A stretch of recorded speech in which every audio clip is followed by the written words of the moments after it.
Hey guys, Third Shift Reactions here. We're back. I'm Shane. Zach. We're back here with the new show. A lot of people have told us about Arcane. I don't know anything about it, really. I don't know shit other than what you've told me. So if you don't know anything, then I sure as hell don't know anything. I just know it takes place in the League of Legends universe. I don't know anything about that either. It is an online multiplayer game. I wouldn't call it an MMO.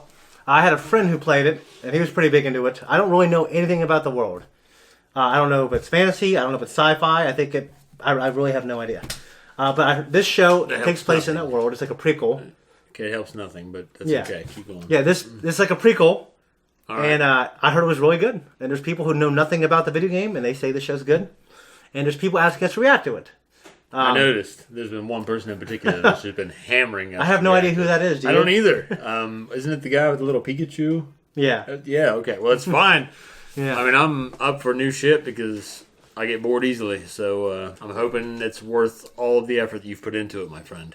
Yeah, well, I know this has been renewed for Season 2. Yeah, I think we're just going to go ahead and jump in. Love also it. A record player. Love that. Yeah, it's pretty cool. Reminds me of Pirates of the Caribbean. Them coming through the fog and stuff? Yeah, and her singing. I remember that. Life for me. That was a cool scene. Except it's like the fucking Golden Gate Bridge. Let me think of the guy from the TMNT, the fourth Ninja Turtle movie. The Stone. Yeah, I can see that. Killzone. Yeah, I can see that.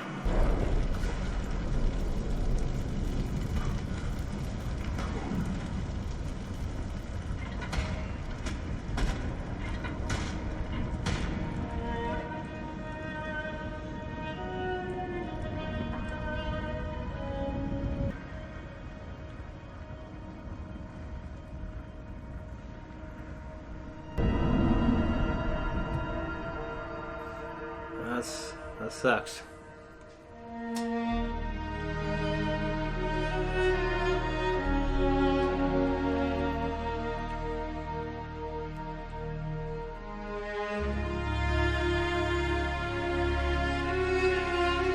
It looks like concept art in motion. It does. And there's a black sales opening. Like these porcelain figures. It's nice getting above it all, huh?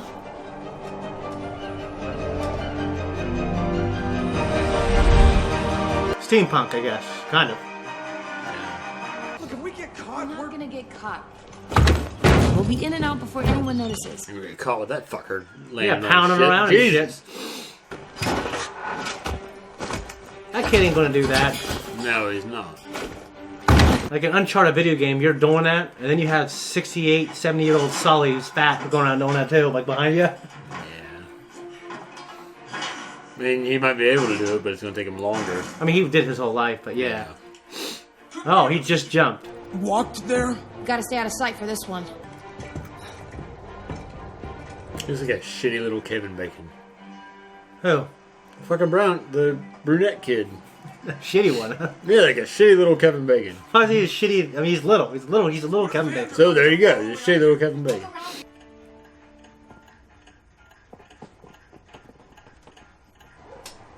I like the color a lot in this series. All clear. It's pretty. It is. Who locks their balcony? I would. I'd lock my fucking balcony. Seeing as I'm the only one who knows how to pick locks, I'd suggest animals. Goodness.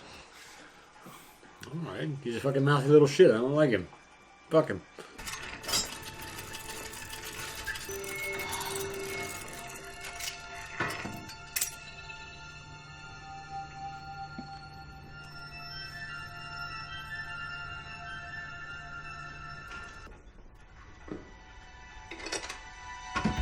Milo!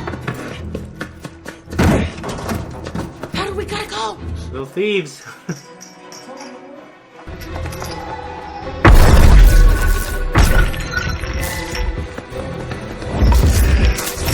Come on! Open up a fucking black hole. I have no idea what this show's about. Black shit to blow shit up. That's kind of what I was thinking.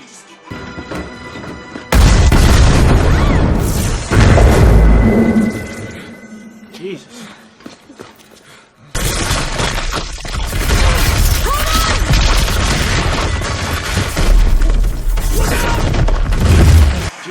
Jeez, dude. Within that girl's backpack, like, flopping around. Well, she dropped it on the floor and had it. Stop right there! Damn, bolos. Oh, that's pretty cool, though. Steampunk bolos. They have one per pair. Like, there's fucking Russian soldiers and enemy at the gates where they get like one guy gets handed a rifle and one ammunition. I was thinking of Squid Game, like a standard issue. You're only allowed to have one, like kind of like their guns, you know? Yeah, like 4 rounds and one's a blank and one's an empty chamber. Yeah. God, you suck, dude. How'd you get out of the academy? How'd you get out of the academy?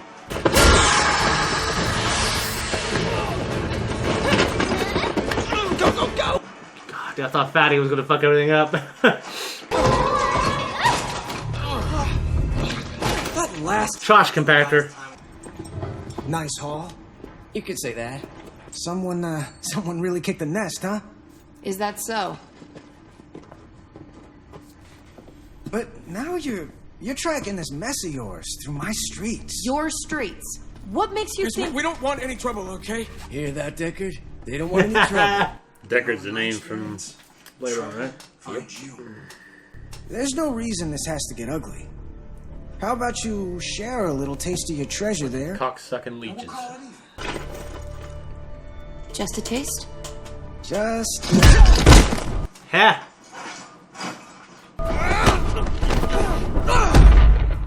Oh, dude. Damn.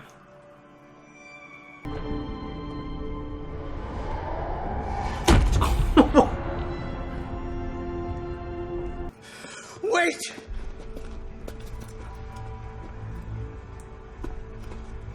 We're gonna bring a knife, pussy.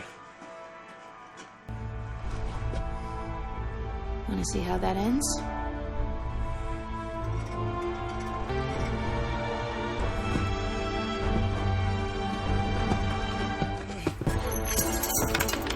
Come on, Mauser. I need you. Run, kid.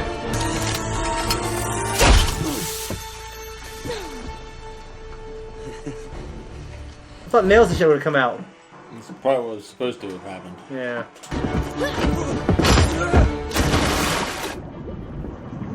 What? I'm sorry.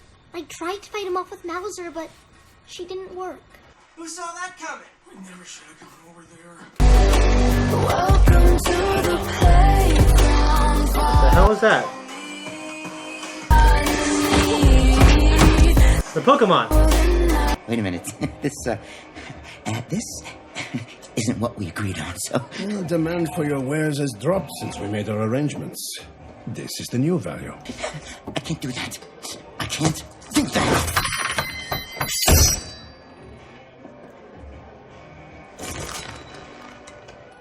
Make your choice. You folks need anything? Leave us. You sure about that? Sounded to me like... Piss off. Huh. He probably just works there. Probably the owner. You don't seem to listen, A Dogman. bit of advice. Don't threaten the guy who pours the drinks. So you're Vander. Hound of the Underground. I expected something younger. We were expecting traders who would honor their word. So I guess we're all disappointed. You got us all right. How about you just give Huck the rest of what you owe him?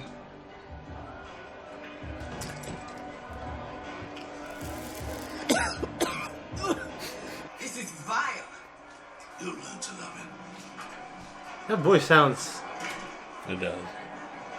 kind of like that. When he said that, look, it reminded me of Carl Urban. To the lanes. You would have done it. Were you telling Huey? You would have it. Yeah, ain't Carl Urban though. Everyone all right? Never better. Good. Don't suppose you can explain why it is that I'm hearing about an explosion and a foot chase topside? 4 children fleeing the scene. Practice harder. Go, Ninja, go, Ninja, go. We stay out of Piltover's business. Why? They've got plenty while we're down here scraping together coins. When did you get so comfortable living in someone else's shadow?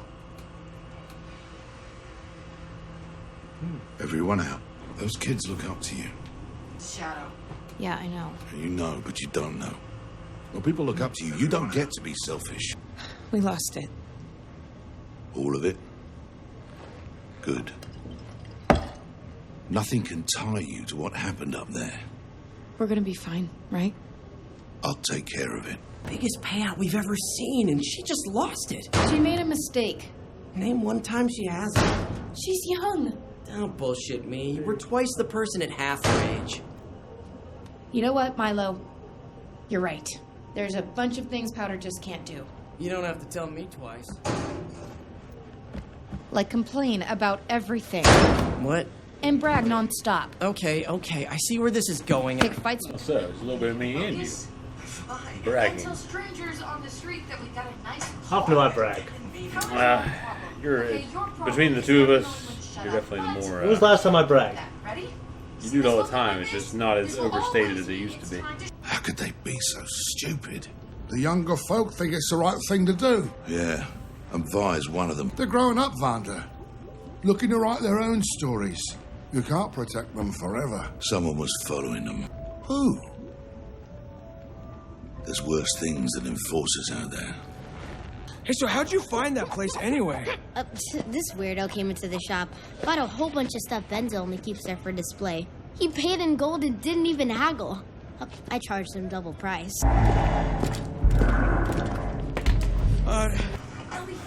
Well, if it is like the Killzone people, like they can't breathe very well down here.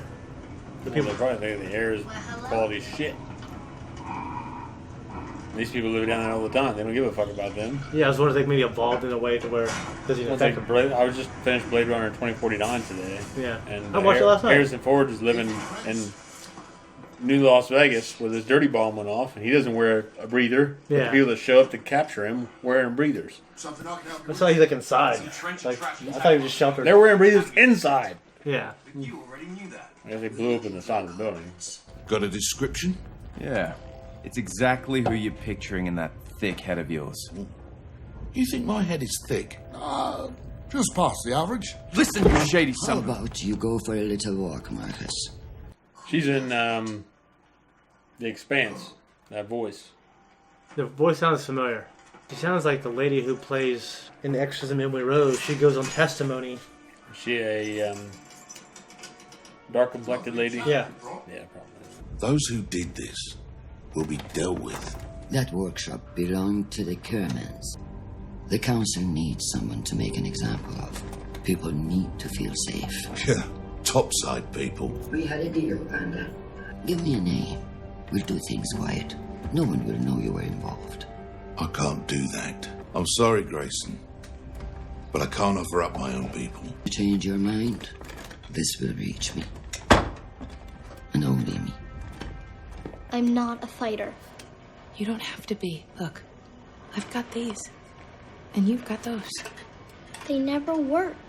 They will, kid. They will. You were supposed to follow them and not interfere. I'm sorry. They just caught us by surprise. Now his accomplice is asking questions about you. That's not a risk I'm willing to take. Red Eye. The kids. It was their fault. The explosion in the upper city. That was them. Yeah. Smartest thing you ever said, boy. Get him a meal. But keep him off the streets. The oil in his eye. The mechanic one. Feeding time.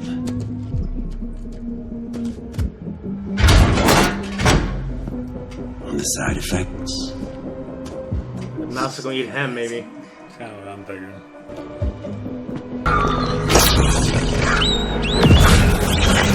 Splinter! There's so many Ninja Turtle things in this.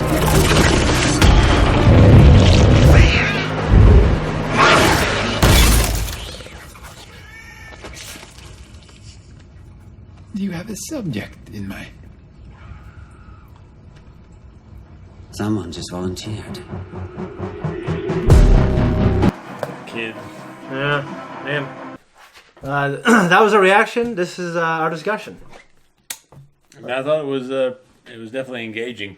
Yeah, I thought it was good. I guess one of the Haley first. Steinfeld's in this. Oh, and she's also in Hawkeye, which we're watching. Yep. Right away, one of the first things I noticed was just the art style. It was kind of unique, and it felt like it wasn't. A lot of shows these days use a lot of CG combined with hand drawn. Like, well, yeah, that, but yeah, the way they color it and everything, it looks very stiff. But in here, in this show, it's a lot more fluid. Yeah, flows a lot better. Yeah. So I have no complaints about the animation in this show. Yeah, it looked cool. And just what do you think of the design? Like, because there's like the flow, but like, what do you think of like the way the characters look?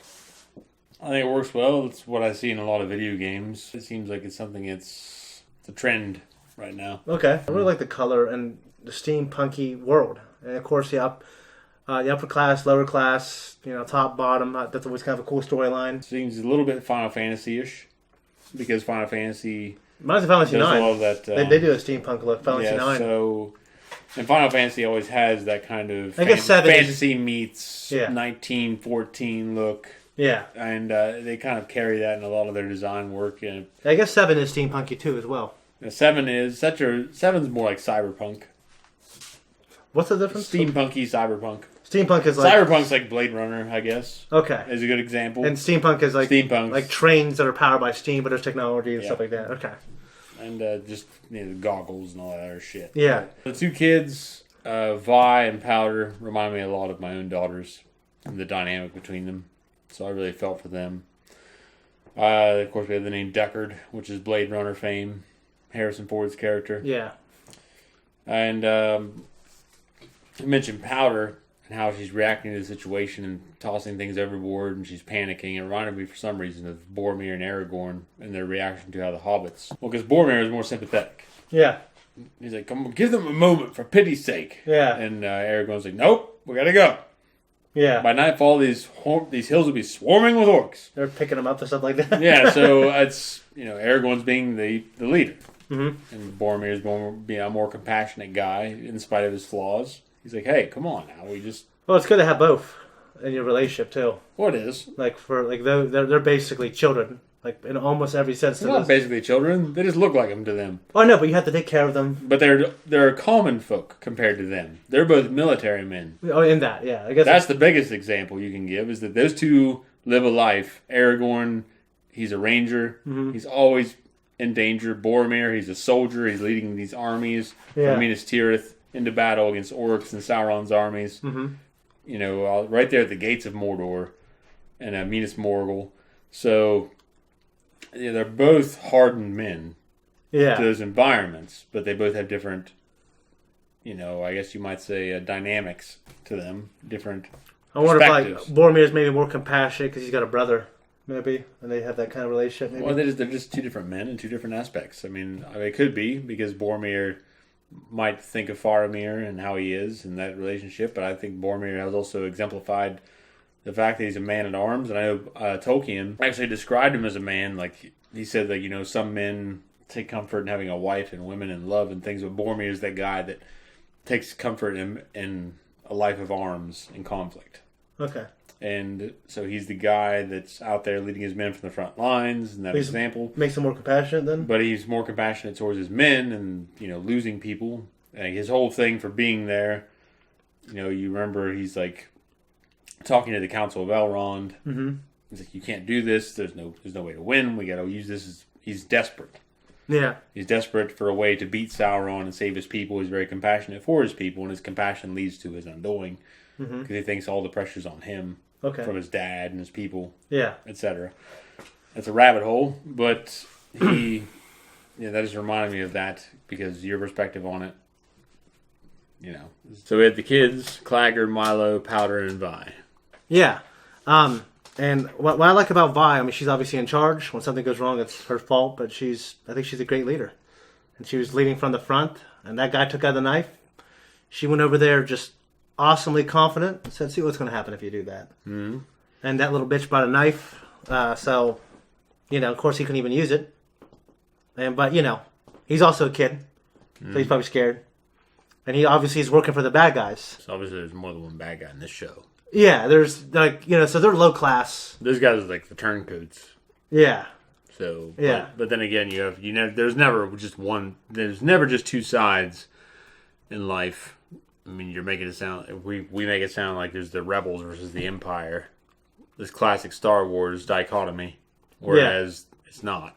I mean, that's just the two strongest front lines in the argument, like Republicans and Democrats. But there's other people that think other things that don't ever get any credit. At the same time, those kids are rats working for this fucking guy, and then you have the enforcers and the people top side. Part of the royal. I mean, like they remind me of like the royal guard. Like they're obviously working for the crown. If there is a crown in this, I don't think they mention a monarchy. There's obviously some greater power. Yeah, I wasn't sure it was a monarchy, but it makes you feel like it. My question is, those little blue stones that are powerful. Like, what are they, and who they stole them from? I don't know. Obviously, they're very volatile. Yeah. She dropped one, and it initially cracked when it hit the floor, and it kept cracking the more it hit, and then it hit the wall, and then it was just, all she wrote. It made me think, they had a key line where they said, who has this much stuff? And then the fat kid, I'm sorry, what's his name? His name was... Clagger. He said a key line, someone lucky enough to be born into it. To me, I thought that was the key to represent the fact that it's probably going to be someone we find out later, and it wasn't someone who was born into it. It was probably someone who, I don't know, was just maybe they were just smart and got that way to the top, and they started out as rats.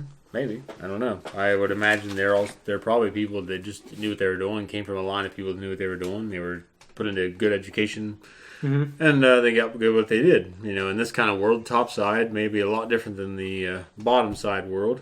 So I'm saying that those people probably didn't start out as rats. They probably were the better educated people that are kind of in the middle between these two worlds, whereas the people on the top know about the bottom side and know about the low class people and know about the people like the Kirkamans, which I believe was their name. Okay. And they're like the middle class. They're squished in between. Yeah. The low class wants all the high class's money. The high class wants the low class to just shut the fuck up. Yeah. And the middle class is just people that have actually maybe are somewhere in the lower class, but they've been able to. They're the working people that have been able to put themselves on the line and work to better themselves. Yeah. And the low class hates important. The high class hates important. Everybody hates the middle class. I like Vander. I think Vander's cool. I like him. One of the big things when I was watching it, when they go down into that chute, it made me think of the trash compactor for Star Wars. Yep. I remember you mentioning that. Yeah. We had the rat transforming, made me think of Splinter. And we had Vander. He comes down and, hey, what's going on, guys? He's kind of, taking their temperature to see if they're going to lie. Yeah.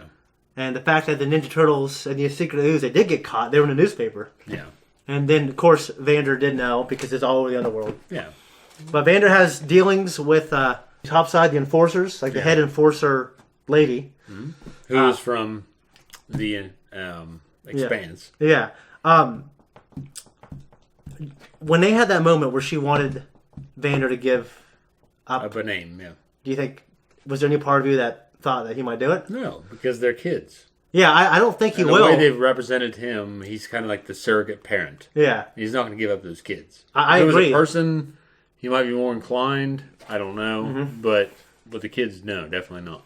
I agree. But I feel like he has her, her phone number essentially sitting there. I think he'll give someone up, and I think he'll find some way. Maybe he'll give himself up. Yeah. Now, I'm just wondering, I feel like that's going to come back, that advice that she gave him. Maybe. And I hope to God that he would never do that. I don't think he'll give the kids up, but I think he might give himself up. Okay. He might say, okay, yeah, it was me. Yeah. And because then the kids will be like, no, don't do it. And then the kids will be left on their own, and Vi will be put on the spot to lead her little group and think she has to make up for it. Mm-hmm. And I think that's kind of more than likely how it would play out. To me, there's just a big mystery with those blue things. I know this connects to a whole world. And obviously there's some kind of power source or something. Yeah. It's obviously very volatile. When I've seen League of Legends, I feel like when I look at the art, there's more fantasy. But the chick who was in a bar, who was trying to rip off that other guy. Yeah. I've seen her look, the people that look like that, on the art all the time. But that's the only example I think so far in the show that we've seen of it. Okay. Little man, I thought he was going to be not a little kid. They got this tip. I thought maybe when we saw that big guy that owned the place. Yeah, there's Little Man. Yeah. Kind of like Butterball, that guy that fights his boxers and shit all the time. Mm-hmm. A really big, heavy set guy. Yeah. Like Little Man, misnomer. Yeah. Unlike people who play League of Legends, I have no idea who these two sisters grew up to be. They could grow up to be like the main villains that could grow up to be the main heroes of League of Legends? I have no idea. I have no idea at all. Like, I don't even know what League of Legends is. Right now, I'm not getting the feeling that they will be completely on opposite sides by any means. Yeah, or there be any conflict between them. It just seems like one's going to have to step up and be a leader, and the one's always going to be the one that has to prove themselves. Okay. But they're younger. Tyler's younger than seemingly everyone else in the group. I feel like there's going to be this moment where it clicks, though. And then, I mean, people like that, they just have that one thing that clicks, and then everything else falls into line. Yeah. And then all those bombs are going to work, and then she's going to be the most lethal one. Yeah. I mean, it's just like, I mean, you see that in sports. You see, like, this kid who's got all these fundamentals, and he's weak, and he's short, and then he gets just taller. And, just being a little bit taller made him that much better than everybody. Yeah. Or some kid who, he was explosive, he was fast, he could shoot, but he didn't know how to dribble. And then he learns how to dribble and go left. And then it adds 50% more to all the things he can do. Mm-hmm. So just like, yeah, she just, you know, when she's making those things and the fact that she paints them was very endearing. Yeah, I imagine she's going to be more of a threat in the future. Yeah. But right now she's playing the part of the younger, inept member of the group. Yeah, they almost have all these different archetypes within our group. We have like the hothead. Whenever you have younger kids involved in that coming of age story, they always exemplify some archetype of that group. And it's kind of like, you know, Woody Harrelson was talking about in True Detective.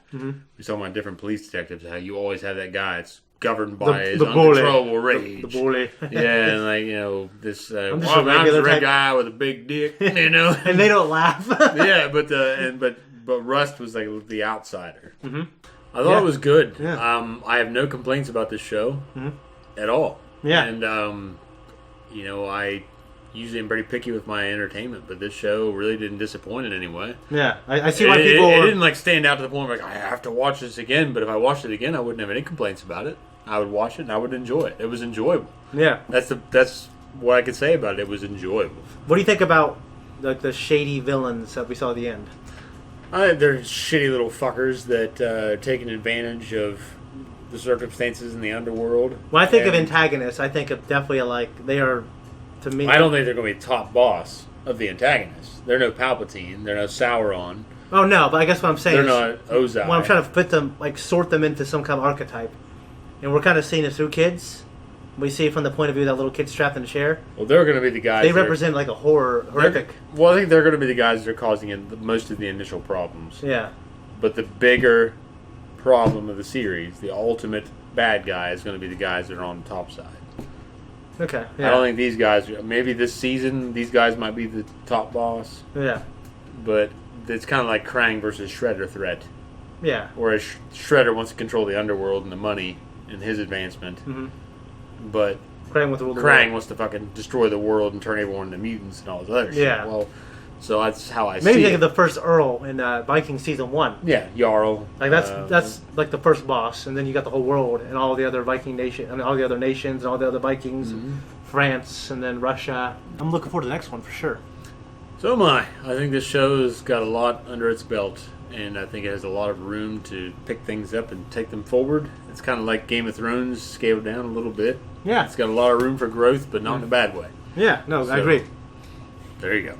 All right, thanks everyone for tuning in. If you like what you saw here, or if you like what you saw there, and maybe a little bit of what you saw here, like, subscribe, comment, Instagram, Twitter.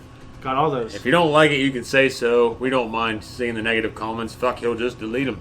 Maybe I'll troll you for them. I don't know. But if they make like snake it through.